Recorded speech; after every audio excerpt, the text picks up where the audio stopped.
ರಾಘವೇಂದ್ರ ಸ್ವಾಮಿಗಳು ನಡೆದಾಡುವ ಅತ್ಯಂತ ಶ್ರೇಷ್ಠವಾದಂಥ ದೈವ. ಅವರು ತುಳಸಿ ಮಾಲೆಯನ್ನು ಧಾರಣೆ ಮಾಡಿಕೊಂಡು ಅಂಗಾರ ಅಕ್ಷತೆಯನ್ನು ಇಟ್ಕೊಂಡು ಗೋಪಿ ಚಂದನವನ್ನು ಲೇಪ ಮಾಡಿಕೊಂಡು ಆ ಕೈಯಲ್ಲಿ ದಂಡವನ್ನು ಹಿಡ್ಕೊಂಡು ಹೋಗ್ತಾ ಇದ್ದರೆ ನೋಡೋರಿಗೆ ಎರಡು ಕಣ್ಣು ಸಾಲದಂತೆ. ಎಷ್ಟೋ ಜನ ಅವರು ಹೋಗ್ತಾ ಇದ್ದಾರೆ, ಅವ್ರ ಜೊತೆ ಹಿಂದಿಂದೆ ಓಡೋರಂತೆ.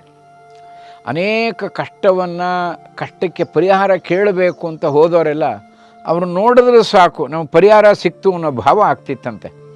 ಇದೊಂದು ವೈಶಿಷ್ಟ್ಯ, ಅವ್ರ ದೃಷ್ಟಿನೇ ಆಗಿರ್ತಿತ್ತು. ಅವರು ರಾಯರು ಬೀಡ್ತಿದ್ದಂಥ ಒಂದು ದೃಷ್ಟಿಯಿಂದಲೇ ಎಷ್ಟೋ ಜನರ ಕಷ್ಟ ಪರಿಹಾರ ಆಗಿ ಹೋಗ್ತಿತ್ತು.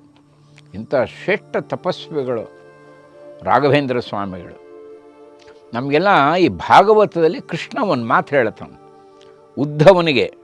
ಉದ್ಧವ ಕೃಷ್ಣನ ಅತ್ಯಂತ ಪ್ರೀತಿಯ ಶಿಷ್ಯ, ಉಪಾಸಕ. ಕೃಷ್ಣನ ಜೊತೆಗೆ ಇದ್ದನು ಉದ್ಧವ. 11ನೇ ಸ್ಕಂದದಲ್ಲಿ ಒಂದು ಮಾತು ಬರುತ್ತೆ. ಉದ್ಧವ ನಿರಪೇಕ್ಷಂ ಮುನಿಂ ಶಾಂತಂ ನಿರ್ವೈರಂ ಸಮದರ್ಶನಂ ಅನುವ್ರಜಾಮ್ಯಹಂ ನಿತ್ಯಂ ಪೂಯಯೇತಂಗ್ರಿರೇಣುಭಿಃ. ಉದ್ಧವ ಯಾರು ನಿರಪೇಕ್ಷತೆಯಿಂದ ಇರ್ತಾನೋ, ಯಾವ ಸ್ವಂತ ಅಪೇಕ್ಷೆಯೂ ಇಲ್ಲ, ನಿರಪೇಕ್ಷಂ ಮುನಿಂ ಶಾಂತಂ, ಶಾಂತ ಚಿತ್ತನಾಗಿರ್ತಾನೋ ನೋಡಿ. ನಿರ್ವೈರಂ ಸಮದರ್ಶನಂ, ಯಾರನ್ನು ದ್ವೇಷಿಸಲ್ವೋ, ಎಲ್ಲರಲ್ಲೂ ಭಗವಂತ ಸಮಾನವಾಗಿದ್ದಾನೆ. ಜೀವಗಳಲ್ಲಿ ಭೇದ ಇರಬಹುದು, ಜೀವದಲ್ಲಿ ಭೇದ ಇರುತ್ತೆ, ಆದರೆ ಅವರ ಹೃದಯ ಕಮಲದಿರುವಂಥ ಭಗವಂತ ಬಿಂಬಮೂರ್ತಿ ಅವನು ಸಮಾನ, ಎಲ್ಲರಲ್ಲೂ ಸಮಾನವಾಗಿದ್ದಾನೆ ಬಿಂಬಮೂರ್ತಿ ನೋಡಿ. ನಿರ್ವೈರಂ ಸಮದರ್ಶನಂ ಅನುವ್ರಜಾಮ್ಯಹಂ ನಿತ್ಯಂ ಅಂದರೆ ಈ ಭಾವನೆ ಯಾರಿಗಿದೆಯೋ ಎಲ್ಲರಲ್ಲೂ ಭಗವಂತ ಸಮಾನವಾಗಿದ್ದಾನೆ ಎನ್ನುವಂಥ ತಿಳುವಳಿಕೆ ಯಾರಿಗಿದೆಯೋ ಅಂಥ ವ್ಯಕ್ತಿಯ ಹಿಂದಿಂದನೇ ಹೋಗ್ತೀನಿ ಅಂತಾನೆ ಕೃಷ್ಣ ನೋಡಿ. ಅನುವ್ರಜಾಮ್ಯಹಂ ನಿತ್ಯಂ ಪೂಯಯೇತಂಗ್ರಿರೇಣುಭಿಃ. ಅವನ ಪಾದಧೂಳಿ ನನ್ನ ತಲೆ ಮೇಲೆ ಬಿದ್ದರೆ ನಾನೇ ಧನ್ಯ ಉದ್ಧವ. ಭಗವಂತ ಈ ಮಾತು ಹೇಳ್ತಾನೆ. ಅಂಥ ಶ್ರೇಷ್ಠ ಪುಣ್ಯಾತ್ಮನ ಪಾದಧೂಳಿ ನನ್ನ ತಲೆ ಮೇಲೆ ಬಿದ್ದರೆ ನಾನು ಧನ್ಯ ಉದ್ಧವ. ಭಗವಂತ ಈ ಮಾತು ಹೇಳ್ತಾನೆ. ಇದು ಭಾಗವತಲ್ಲಿ ಬರುವಂಥದ್ದು. ನಾವು ರಾಘವೇಂದ್ರ ಸ್ವಾಮಿಗಳನ್ನ ಸ್ಮರಣೆ ಮಾಡಿಕೊಂಡು ಈ ಶ್ಲೋಕ ನಾನು ತಾಳೆ ಹಾಕಿದ್ರೆ ಎಷ್ಟು ಆನಂದ ಆಗುತ್ತೆ ನೋಡಿ. ಅದು ಅದ್ಭುತ ಅಲ್ವೇ ಅದು. ನಿರಪೇಕ್ಷಂ ಮುನಿಂ ಶಾಂತಂ ನಿರ್ವೈರಂ ಸಮದರ್ಶನಂ ಅನುವ್ರಜಾಮ್ಯಹಂ ನಿತ್ಯಂ ಪೂಯಯೇತಂಗ್ರಿರೇಣುಭಿಃ. ಅದಕ್ಕೆ ಭಗವಂತ ಸಂಪೂರ್ಣ ಒಲಿತಾನೆ ಅವರಿಗೆ. ಹಿಂದೆ ಅವರು ಸನ್ಯಾಸತ್ವ ತಗೊಳ್ಳೋ ಸಮಯದಲ್ಲಿ ವಾಗ್ದೇವಿ ತಾನು ವೆಂಕಟನಾಥನಿಗೆ ಹೇಳ್ತಾರೆ, ವೆಂಕಟನಾಥ ನಿನ್ನ ನಾಲಿಗೆಯಲ್ಲಿದ್ದು ನೀನು ಹೇಳಿದ್ದನ್ನು ನಾನು ನಡೆಸ್ಕೊಡ್ತೀನಿ, ನೀನು ಇವತ್ತು ಪರಮಹಂಸ ಸಿಂಹಾಸನ ಮೇಲೆ ಸನ್ಯಾಸತ್ವ ಸ್ವೀಕಾರ ಮಾಡು, ನೀನು ಹೇಳಿದ್ದನ್ನು ನಾನು ನಡೆಸ್ಕೊಡ್ತೀನಿ ಅಂಥೇಳಿ ವಿದ್ಯಾಲಕ್ಷ್ಮಿ ವೆಂಕಟನಾಥನಿಗೆ ಆ ವಿಚಾರವನ್ನು ಹೇಳ್ತಾಳೆ. ಇದು ಅವರು ಸನ್ಯಾಸತ್ವ ತಗೊಳ್ಳುವಾಗ ನಾವು ನೋಡ್ತೀವಿ. ಅದಕ್ಕೆ ರಾಯರು ಮಧ್ಯ ಅನೇಕ ಸಂಗತಿಗಳು ಈ ಭೂಮಿಯ ಬಗ್ಗೆನೇ ಉಲ್ಲೇಖ ಮಾಡ್ತಾಯಿದ್ರು. ನಮ್ಮಲ್ಲಿ ಅನೇಕರು ಒಂದು ತಪ್ಪು ತಿಳ್ಕೊಳ್ಳೋ, ಹೊರದೇಶದಲ್ಲಿ ಇದ್ದಂಥ ಹುಡುಗರೆಲ್ಲ, ನಮ್ಮ ಈಗಿನ ಹುಡುಗರೆಲ್ಲ ಒಂದು ತಪ್ಪು ತಿಳ್ಕೊಂಡಿದ್ದಾರೆ. ಹೊರದೇಶವೆಲ್ಲ ಬಹಳ ಚೆನ್ನಾಗಿ ಶುಚಿಯಾಗಿ ಇಟ್ಕೊಂಡಿದ್ದಾರೆ, ಸ್ವಚ್ಛತೆ ಇದೆ. ಹೊರದೇಶಗಳೆಲ್ಲ ಹೇಳ್ತಾರಲ್ಲ, ಬೇರೆ ಬೇರೆ ಅಮೇರಿಕಾ ಇರ್ಬೋದು, ಜರ್ಮನಿ ಇರ್ಬೋದು, ಇಂಗ್ಲೆಂಡ್ ಇರ್ಬೋದು, ಅಲ್ಲೆಲ್ಲ ಒಳ್ಳೆ ಸ್ವಚ್ಛತೆ ಇದೆ. ಆದರೆ ನಮ್ಮ ಭಾರತ ಅಷ್ಟು ಸ್ವಚ್ಛತೆಯೇ ಇಲ್ಲ ಅಂಥೇಳಿ ಗೇಲಿ ಮಾಡುವಂಥ ಹುಡುಗರು ಇದ್ದಾರೆ. ಅವರು ಒಂದು ತಿಳ್ಕೊಳ್ಬೇಕು, ಬೇರೆ ದೇಶದಲ್ಲಿ ಸ್ವಚ್ಛತೆ ಇರ್ಬೋದು, ಆದರೆ ಭಾರತದಲ್ಲಿ ಪಾವಿತ್ರ್ಯತೆ ಇದೆ. ಭರತ ಭೂಮಿಯಲ್ಲಿ ಪಾವಿತ್ರ್ಯತೆ ಇದೆ. ಒಂದೊಂದು ಕಣವು ಪವಿತ್ರ ಇದೆ. ಇಲ್ಲಿ ಹರಿಯುವಂಥ ಒಂದು ನದಿಯೂ ಕೂಡ ನೀವು ಹೊರದೇಶದಲ್ಲಿ ಕಾಣೋಕ್ಕಾಗಲ್ಲ. ಸ್ವಚ್ಛತೆಯನ್ನು ನಾವು ಕಾಪಾಡ್ಕೋಬಾರ್ದು ಅಂತೇನಿಲ್ಲ, ನಾವು ಇಲ್ಲಿ ಸ್ವಚ್ಛತೆ ಕಾಪಾಡ್ಕೋಬಹುದು. ಆದರೆ ಇಲ್ಲಿ ಮುಖ್ಯ ಏನು, ಪಾವಿತ್ರ್ಯತೆ ಇದೆ ಈ ಭೂಮಿ. ರಾಘವೇಂದ್ರ ಸ್ವಾಮಿಗಳಂಥ ಶ್ರೇಷ್ಠ ಸಂತರು ಓಡಾಡದಂಥ ಭೂಮಿ ಇದು.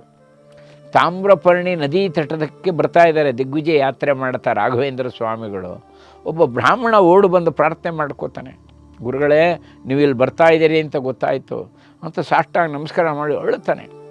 ನಿಮ್ಮಿಂದ ನನಗೊಂದು ಅನುಗ್ರಹ ಆಗಬೇಕು. ನನ್ನ ಊರಿನವರೆಲ್ಲ ನನ್ನನ್ನು ಭ್ರಷ್ಟ ಅಂಥೇಳಿ ಆಚೆ ಹಾಕ್ಬಿಟ್ಟಿದ್ದಾರೆ, ಊರಿಂದ ಹೊರಗಡೆ ಇಟ್ಬಿಟ್ಟು ನಾನು ದೊಡ್ಡದೊಂದು ಅಪರಾಧ ಮಾಡಿಬಿಟ್ಟೆ ನಿಜ.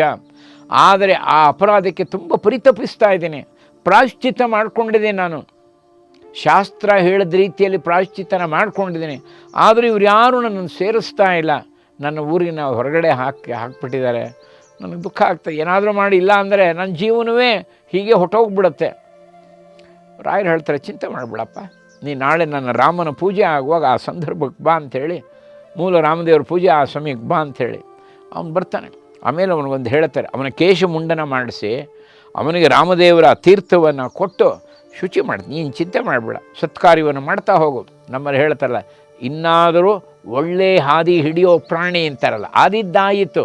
ನಮ್ಮ ದಾಸರು ಹೇಳ್ತಾರೆ, ಆದಿದ್ದಾಯಿತು, ಇನ್ನಾದರೂ ಒಳ್ಳೆ ದಾರಿ ಹಿಡಿಯೋ ಪ್ರಾಣಿ ಅಂತ ರಾಯರು ಹೇಳ್ತಾರೆ. ಗತಿಸಿ ಹೋಗಿದ್ದಾಯಿತು, ಇನ್ನೂ ನೀನು ಶುಚಿಯಾಗಿ ಶುದ್ಧ ಕಾರ್ಯವನ್ನು ಮಾಡು ಅಂಥೇಳಿ ಅವನನ್ನು ಶುಚಿ ಮಾಡ್ತಾರೆ. ಅವನನ್ನು ಶುಚಿ ಮಾಡಿದ್ರು ಕೂಡ ಆ ಊರಿನ ಜನಗಳು, ಆ ತಾಮ್ರಪರ್ಣಿ ಕ್ಷೇತ್ರದಲ್ಲಿದ್ದಂಥ ಊರಿನ ಜನರು ಇವ್ರನ್ನ ಒಪ್ಪಲ್ಲ. ಅಯ್ಯೋ ಇದೇನಿದು, ಅವನು ಇಂಥ ದೊಡ್ಡ ಅನಾಚಾರ ಮಾಡಿದವನು, ರಾಯರು ಅವನಿಗೆ ಬರೀ ಒಂದು ತೀರ್ಥವನ್ನು ಶಂಕೋದಕ ಕೊಟ್ಬಿಟ್ರೆ ಅವನು ಪವಿತ್ರ ಆಗ್ಬಿಟ್ನೆ, ಯಾಕೆ ರಾಯರು ಹೀಗೆ ಮಾಡಿಬಿಟ್ರು? ಇಡೀ ಊರನ್ನೆಲ್ಲ ಸೇರಿ ಬಂದು ರಾಯರನ್ನು ಕೇಳ್ತಾರೆ, ಏನು ಗುರುಗಳೇ, ಅವನು ಬಹಳ ದೊಡ್ಡ ಅನಾಚಾರಿ, ಅವನು, ನೀವು ಅವನಿಗೆ ತೀರ್ಥ ಕೊಟ್ಬಿಟ್ಟು ನೀನು ಪವಿತ್ರನಾದೆ ಅಂತ ನಾವು ಸೇರಿಸ್ಕೊಳ್ಳೋಕ್ಕಾಗುತ್ತೋ? ಈಗ ಚರ್ಚೆ ಮಾಡಿಬಿಡ್ತಾರೆ. ರಾಯರು ಮುಗುಳ್ನಾಗೆ ನಗ್ತಾರೆ. ರಾಯರು ಒಂದು ಸಂಗತಿ ಹೇಳ್ತಾರೆ, ಇದುವರೆಗೂ ಒಂದು ತಪ್ಪನ್ನು ಮಾಡದೇ ಇರೋರು ಯಾರಿದ್ದೀರಿ ಇಲ್ಲಿ? ಯಾರು ಇದ್ದರೆ ಹೇಳಿ, ಕೈ ಎತ್ತಿ. ಇದುವರೆಗೂ ಒಂದು ತಪ್ಪು ಮಾಡಿಲ್ಲ ಜೀವನದಲ್ಲಿ. ಯಾರು ನೋಡ್ತೀಯಲ್ಲ, ಅವ್ರಿವ್ರ ಮುಖ ನೋಡ್ತಾರೆ ಹೊರತು ಯಾರಿಗೂ ಧೈರ್ಯ ಇಲ್ಲ. ರಾಯರಲ್ಲಿ ಒಂದು ವೈಶಿಷ್ಟ್ಯ ಏನು ಅಂದರೆ, ಆ ಮೂಲ ಜೀವದ ರೂಪ ನೋಡೋರು. ಅವರಿಗೆ ವ್ಯಕ್ತಿ, ನಿಂತಿರೋ ವ್ಯಕ್ತಿಯ ಜೀವದ ಅನುಭವ ಆಗೋದು. ಪ್ರತಿ ಸ್ಮೃತಿ ವಿದ್ಯೆ ಗೊತ್ತಿದ್ದವರು ರಾಯರು. ಅವರು ಮನಸ್ಸು ಮಾಡಿದರೆ ಏನು ಬೇಕಾದ್ರೆ ಕಾಣಬಹುದಾಗಿತ್ತು. ಆ ಜೀವಿಯ ಆಗು ಹೋಗುಗಳನ್ನೆಲ್ಲ ಸರಿಯಾಗಿ ತಿಳಿತಿದ್ದು, ಪ್ರಾರಬ್ಧ ಕರ್ಮಗಳು ಗೊತ್ತಾಗ್ಬಿಡೋದು ರಾಯರಿಗೆ. ಎಲ್ಲ ಸುಮ್ಮನಾಗ್ಬಿಡ್ತಾರೆ. ರಾಯರು ಹೇಳ್ತಾರೆ, ನಾಳೆ ನೀವು ನನ್ನ ಮೂಲ ರಾಮನ ಪೂಜೆಯ ಸಮಯಕ್ಕೆ ನೀವೆಲ್ಲ ಬನ್ನಿ ಅಂಥೇಳಿ ರಾಯರು ಆಜ್ಞೆ ಮಾಡ್ತಾರೆ. ಎಲ್ಲ ಬಂದು ಸೇರ್ತಾರೆ. ಅವಾಗ ಏನು ಮಾಡ್ತಾರೆ, ಶುದ್ಧವಾದ ಒಂದು ಬಿಳಿ ಬಟ್ಟೆಯನ್ನು ರಾಘವೇಂದ್ರ ಸ್ವಾಮಿಗಳು ಪೂಜೆಯೆಲ್ಲ ಆದಮೇಲೆ ಒಂದು ಶುದ್ಧವಾದ ಬಿಳಿ ವಸ್ತ್ರ, ಅದನ್ನು ಗೇರು ಎಣ್ಣೆಯಲ್ಲಿ ಅದ್ದಿಸ್ತಾರೆ ತನ್ನ ಶಿಷ್ಯನಿಗೆ ಹೇಳಿ. ಕರ್ರಗಾಗ್ಬಿಡತ್ತೆ ಅದು ಗೇರೆಣ್ಣೆಯಿಂದಾಗಿ. ಆಮೇಲೆ ಏನು ಮಾಡ್ತಾರೆ, ಅದನ್ನು ಒಂದು ತಟ್ಟೆಯಲ್ಲಿಟ್ಟು ಮೂಲ ರಾಮನಿಗೆ ಅಭಿಷೇಕ ಮಾಡಿದಂಥ ತೀರ್ಥವನ್ನು ಅದಕ್ಕೆ ಸಂಪ್ರೋಕ್ಷಣೆ ಮಾಡ್ತಾರೆ. ಸಂಪ್ರೋಕ್ಷಣೆ ಮಾಡಿದ ಕೆಳಗೆ ಗಳಿಗೆಯಲ್ಲಿ ಪೂರ್ತಿ ಬೆಳ್ಳಗಾಗ್ಬಿಡತ್ತೆ ಆ ವಸ್ತ್ರ.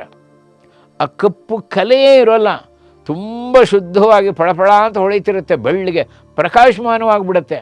ಎಲ್ಲ ನೋಡ್ತಾ ಇದ್ದಾರೆ, ತಮ್ಮ ಎದುರಿಗೆ ಕಾಣ್ತಾ ಇದೆ. ಅಂದರೆ ಮೂಲ ರಾಮನಿಗೆ ಮಾಡಿದಂಥ ಅಭಿಷೇಕದ ತೀರ್ಥದ ಮಹಿಮೆ ಏನು ಅದನ್ನೇ ಹೇಳಿದ್ದಾರೆ. ಇದೆಲ್ಲ ರಾಯರಲ್ಲೇ ಇದ್ದಂಥ ಮಹಿಮೆ.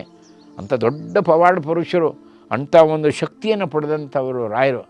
ಆದರೆ ತಮ್ಮಲ್ಲಿದ್ದಂಥ ಆ ಸಿದ್ಧಿಯನ್ನು, ಏಕೆಂದರೆ ರಾಯರು ಸಿದ್ಧ ಪುರುಷರು, ಯುಗ ಪುರುಷರು. ಸಿದ್ಧ ಪುರುಷರು ಸಿಗಬೇಕಾದ್ರೆ ಕಷ್ಟ. ಎಲ್ಲರೂ ಬೇಕಾದಷ್ಟು ಮಾತಾಡ್ಬೋದು, ಸಾಮಾನ್ಯ ಕೀರ್ತಿಯನ್ನು ಯಾರು ಬೇಕಾದ್ರೆ ಗಳಿಸ್ತಾರೆ, ಅಧಿಕಾರವನ್ನೂ ಗಳಿಸ್ಬಿಡ್ಬಹುದು, ದೊಡ್ಡ ಸ್ಥಾನವನ್ನು ಗಳಿಸಬಹುದು, ಬೇಕಾದಷ್ಟು ಸಂಪತ್ತನ್ನು ಗಳಿಸಬಹುದು. ಆದರೆ ಒಳ್ಳೆ ಜ್ಞಾನ, ಸುಜ್ಞಾನ ಬರಬೇಕಾದ್ರೆ ಅಷ್ಟು ಸುಲಭ ಅಲ್ಲ. ಸುಜ್ಞಾನ ಬರಬೇಕಾದ್ರೆ ಭಗವಂತನ ಕೃಪೆ ಆಗಬೇಕು. ಸನ್ಯಾಸತ್ವ ಸ್ವೀಕಾರ ಮಾಡೋಕ್ಕೂ ಭಗವಂತನ ಕೃಪೆ ಆಗಬೇಕು. ಅಂಥ ಸುಜ್ಞಾನವನ್ನು ಪಡೆದಂಥ ಮಹಾನ್ ಭಾವರು, ಸಿದ್ಧ ಪುರುಷರು, ಯುಗ ಪುರುಷರು ರಾಯರು. ಆಮೇಲೆ ಅವರೆಲ್ಲ ನೋಡ್ತಾರೆ, ಆಮೇಲೆಲ್ಲ ಶರಣಾಗತಿ ಆಗ್ತಾರೆ. ರಾಯರ ನಾವು ಭಾಳ ತಪ್ಪು ತಿಳಿದಿದ್ವಿ, ನೀವು ಆ ಶಂಕೋದಕದಿಂದ ಅವನನ್ನು ಪವಿತ್ರ ಮಾಡಿದ್ದು ಅಂತನ್ನೋದು ಈಗ ನಿಮ್ಮ ಶಕ್ತಿ ನಮ್ಗೆ ಅರ್ಥವಾಯ್ತು. ಹೀಗೆ ನಮ್ಮಲ್ಲಿ ಎಷ್ಟೋ ಜನ ಪಾಪ ಹೊಟ್ಟೋಗಿರ್ತಾರೆ, ಬೇರೆ ಬೇರೆ ಮತಾಂತರಗಳು ಆಗೋಗಿರ್ತಾರೆ. ಕಡೆಗಣಿಸಬಾರ್ದು ಅವ್ರನ್ನ, ನಮ್ಮ ಮೂಲ ಧರ್ಮಕ್ಕೆ ಸೇರಿಸ್ಕೊಳ್ಬೇಕು. ನಾವೆಲ್ಲ ಹಿಂದೆ ಅನೇಕ ಅನಾಚಾರಗಳು ನಡೆದೇ ಇತ್ತು. ಯಾರು ಆಕ್ರಮಣ ಮಾಡಿದ್ರೋ ಅವರಿಂದ ಅನೇಕ ಅನಾಚಾರಗಳು ನಡೆದು ಹೋಗಿದೆ. ಅದನ್ನು ಸರಿಪಡಿಸ್ಕೊಳ್ಬೇಕಾದ್ದು ನಮ್ಮೆಲ್ಲರ ಕರ್ತವ್ಯ. ರಾಯರು ಇಂಥ ಕಾರ್ಯ ಬೇಕಷ್ಟು ಮಾಡಿದ್ರು ಪಾಪ ರಾಯರು. ನೋಡಿ, ಆ ವ್ಯಕ್ತಿಯಲ್ಲಿದ್ದಂಥ ಅವಗುಣವನ್ನು ದೂರ ಮಾಡಿದ್ರು.